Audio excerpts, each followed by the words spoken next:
Falegnameria Paludetto. Da più di 60 anni. Il legno su misura a casa tua.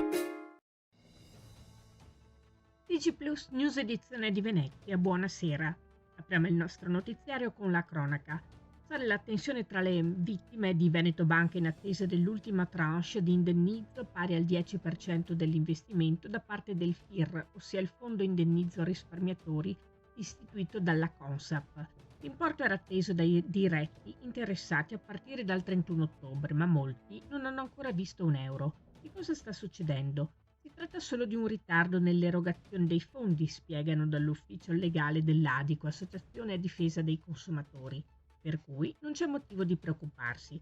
Presumibilmente nelle prossime settimane tutti vedranno accreditato il rimborso atteso. Cambiamo decisamente argomento. Grande attesa per l'arrivo della Befana in tutto il territorio.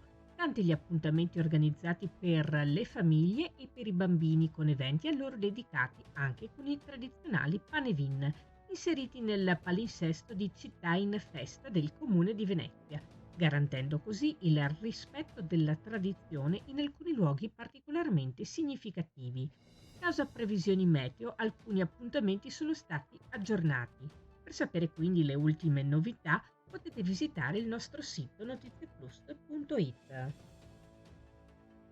E restiamo in argomento, ma ci spostiamo a Milano. Causa avverse previsioni meteo per la giornata di domani sabato 6 gennaio, l'evento Epifania è Dolce Giornata in Allegria, previsto nel pomeriggio appunto di domani in Piazza Martiri a Milano, è annullato. Non si svolgerà quindi l'evento conclusivo del programma Natale è Milano, organizzato dal Comune. Andiamo ora a Caorle, dove c'è un appuntamento da non perdere. Domenica 7 gennaio alle ore 19 sulla spiaggia della Sacheta, presso il Santuario della Madonna dell'Angelo. È in programma infatti lo spettacolo pirotecnico di inizio anno che, oltre a salutare l'anno nuovo, chiuderà anche la rassegna Caorle Christmas Time.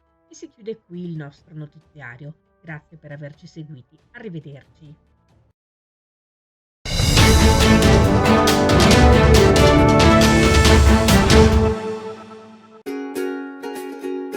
Falegnameria Paludetto.